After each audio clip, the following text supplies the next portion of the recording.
जंगल के गेना से दिने दिन जवान भेल है छी कते दिन ठोकना बतू हम छक भी अब हमारा बियाह करा दे तोरे सेवा में सुंदर कन्या तोरे हाथ गोड़ दबे तो तोरे सेवा करत एगो गीत है हमरा एगो गीत याद आ गेले ओ मिथिले गीत छै आजकल लोग माइये के बदनाम कर लगा कि क्यों सनक बोली आठ भोरे बात नहीं कही सनक बोली बात नहीं कही हे के माइये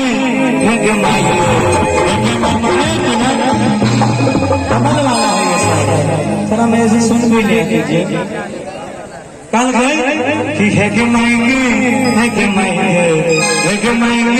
हमारे कन्हैया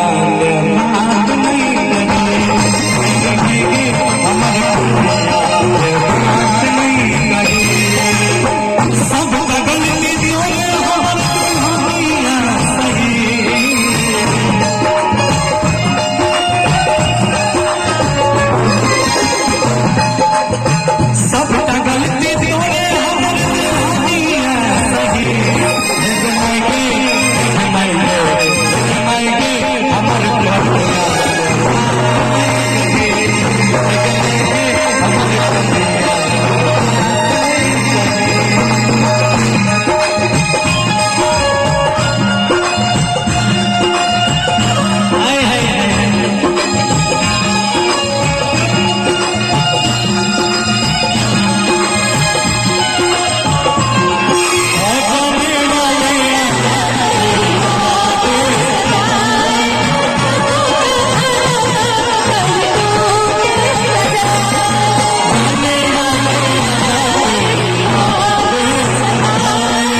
हमर माय नहीं के माय भेल है, माय तो भगवान के रूप होय छै कन्या।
बीच में हम चल गेलिए ओकरा पर